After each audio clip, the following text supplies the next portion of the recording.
Welcome to the Talkin VAWLS Network. My name is Boogie Bentley, and I wasn't going to make this video. I really wasn't going to talk about this subject.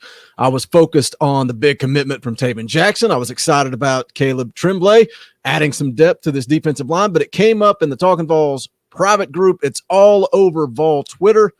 Danny White once again brings up the negativity of this Tennessee fan base. We're going to look at it from a few different angles, but as always, guys, please go ahead and smash that like button just below the video here. Just press that little thumbs up. Make sure you are subscribed to the channel.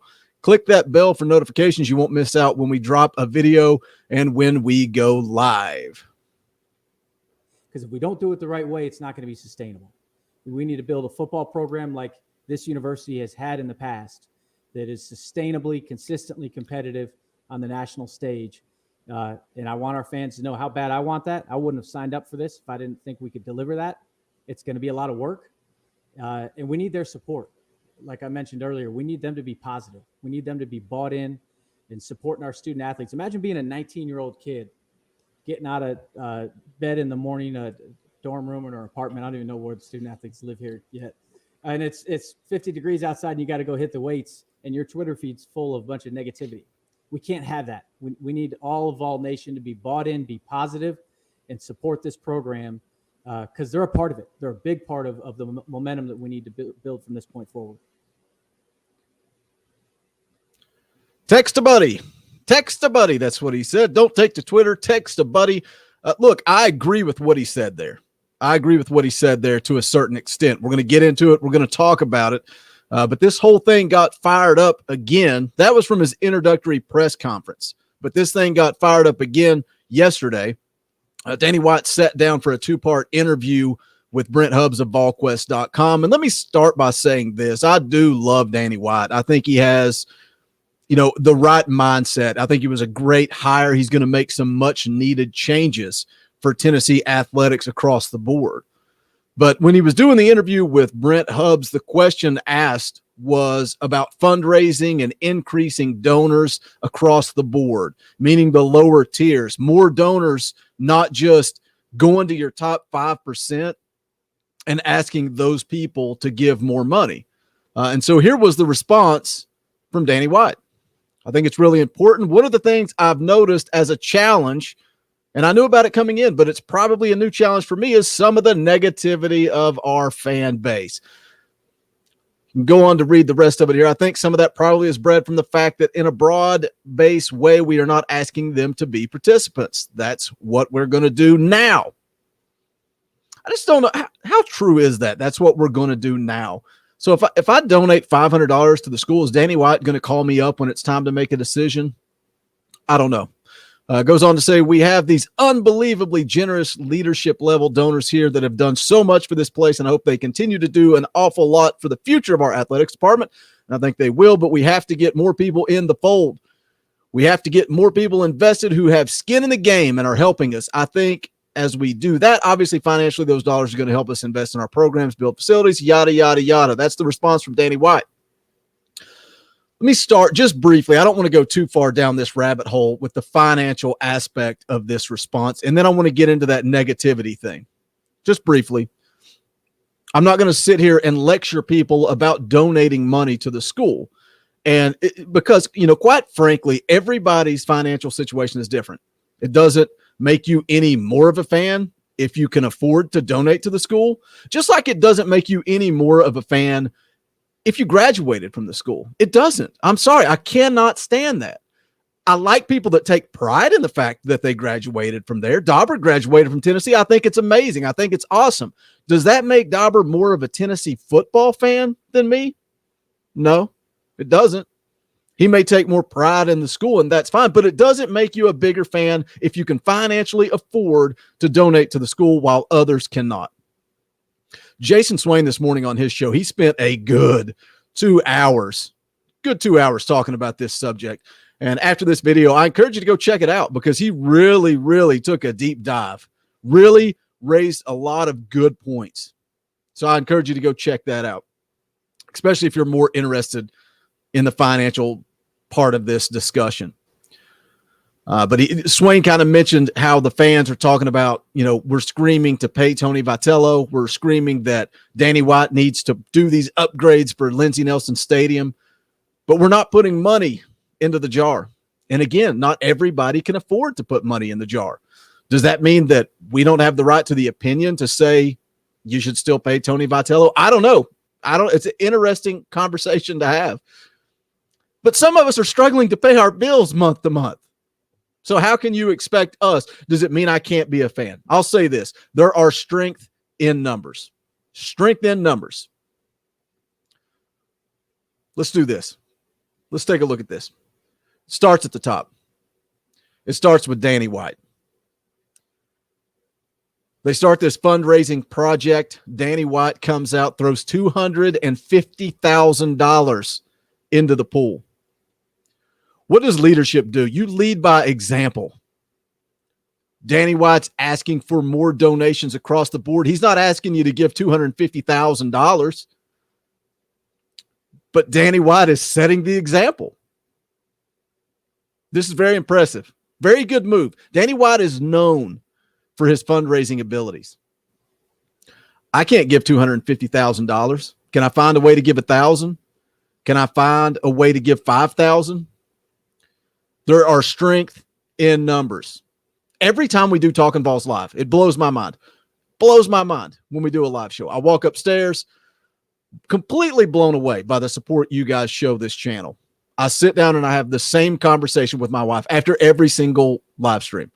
I talk about how crazy it is that you guys care enough to drop a super chat or become a member of the channel. And her response, jokingly, is always the same. She's like, well, if every single person that was in that chat, we had 500 people watching the orange and white game with us. She says, if every single person in that chat dropped a $5 super chat, think of the impact. If every subscriber of the channel joined the channel, heck, I'll go ahead and plug it right now. You can join the channel. Just below the video, there's a button that says join right below subscribe. You can join the channel for 99 cents per month. If 6,000 people join this channel for 99 cents a month, all of a sudden the Talkin VAWLS crew is sitting down to talk about how we're going to add more content. That's a game changer. So there are strength in numbers if we can come together and we can get behind Danny White in this fundraising effort. There are strength in numbers. So let me get this thing back off track. This is going to be a longer video. I hope you guys enjoy it. Because the main thing I wanted to talk about, I want to get back to his comment about this negative fan base. What exactly is the responsibility of a Tennessee fan? And let me start with my personal stance, which I know it's a little bit different because I'm in a public forum. I'm on YouTube. We go live after every single football game, immediately after. Emotions are always high. Opinions are strong. But I think that's part of what makes this channel a success. Last year, a lot of you guys called it Vol therapy. I know a lot of you are probably going to drop down into the comment section. I've seen it before when I have this discussion. You'll talk about how Talkin VAWLS is a negative impact on recruiting when we're on here calling for Jeremy Pruitt to be fired. You're going to talk about how this is my fault, that's my fault. When we started this channel, when we started Talkin VAWLS, we made a decision, and that was to be real, to give our honest opinions as fans. No different than you guys. We are no different. Whether it's criticism or positivity, we're always going to be real on this channel. Some of you guys love that aspect of the show. Some of you may not. I don't know what you expect. And that's fine. This channel, it's not for everybody. I get it. So back to the question. As a casual fan, somebody that's not on YouTube, what's your responsibility? My personal opinion, you don't owe anybody anything. Nothing. You're a fan. Some of you guys give Josh Heupel absolutely no chance to succeed. None. You're still trying to figure out why John Gruden said no, why Nick Saban wouldn't leave Alabama and come to Tennessee. Me personally, I choose to be optimistic. I've given every single coach a chance. Maybe I'm dumb. Maybe I'm naive. Some people like to come on this channel in the comment section and say, I told you so. I told you Butch Jones sucked. I told you Jeremy Pruitt wouldn't get it done. But for some odd reason, when we're right on this channel, those people never come back.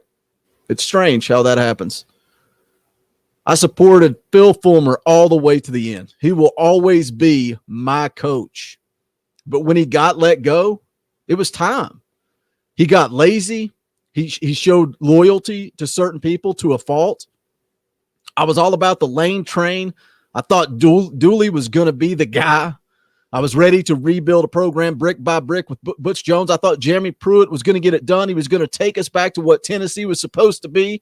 He was from the SEC. He was a winner. None of those guys got it done.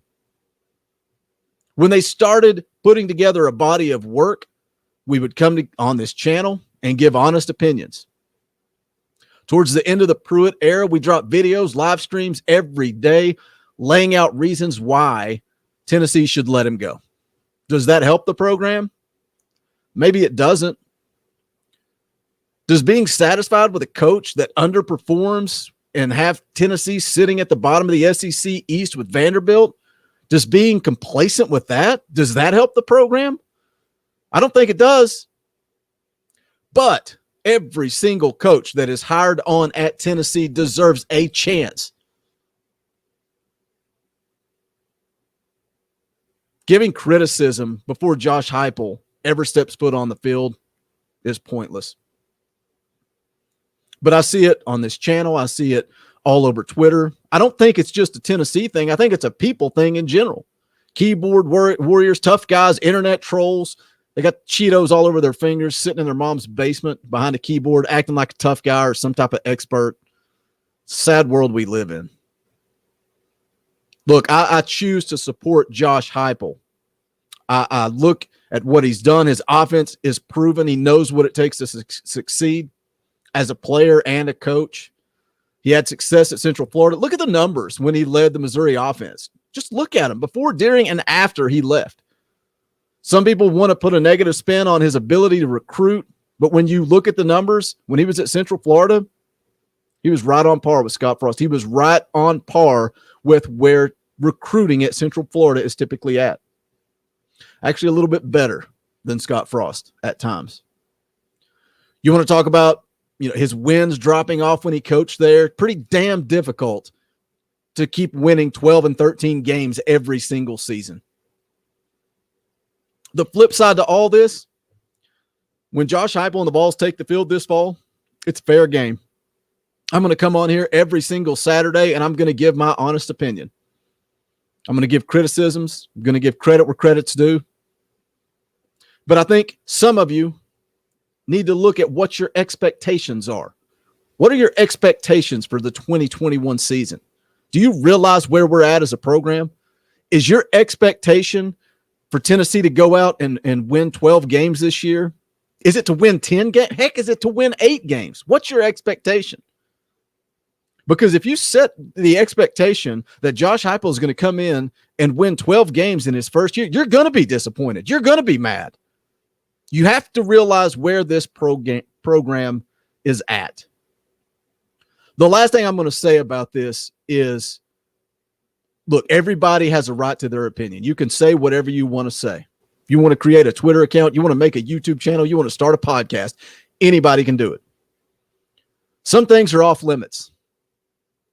Jarrett Garantano talked about last year getting death threats. Off limits. That has nothing to do with football. That has to do with you as a person. What's wrong with you? Death threats over a football game? Get out of here. Something else that I would say is off limits. Don't tag players. Don't tag them. Don't get on Twitter and talk about how somebody sucks or somebody did this or somebody did that and tag them.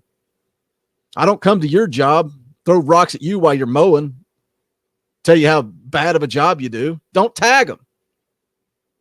Don't even get in their mentions. If they tweet something out, don't respond with negativity. This is where I agree with Danny White 100%. Drop the negativity in the Twitter mentions of football players. Don't tag them. Now, if you want to come on YouTube, you want to start a podcast, you want to tweet something out from your own personal Twitter, on your Facebook page, whatever, that's fair game. If a player vanity searches their name and sees your tweet and gets upset about it, that's on them. That's not on you. You have the right to your opinion. This thing went a little long, guys. Got a little fired up. Got a little carried away. We're all Tennessee fans. We all love Tennessee. We can choose to go into the 2021 season with a little bit of optimism, or we can go in negative. Or we can take the neutral approach. Old Tim Bradley, longtime listener at Talkin VAWLS, says on the regular, I'm just going to wait and see. And that's probably the best approach for all of us.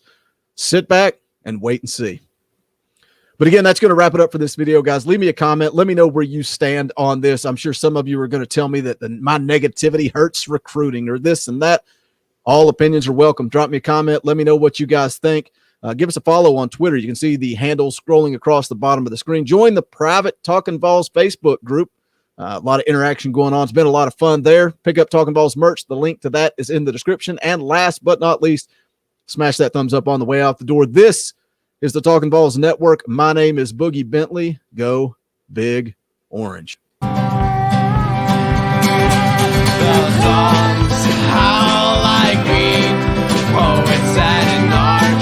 Soaking moonlit falls, unbroken past this inundated orb that we call home, and it's night and I'm alone and I'm alive. The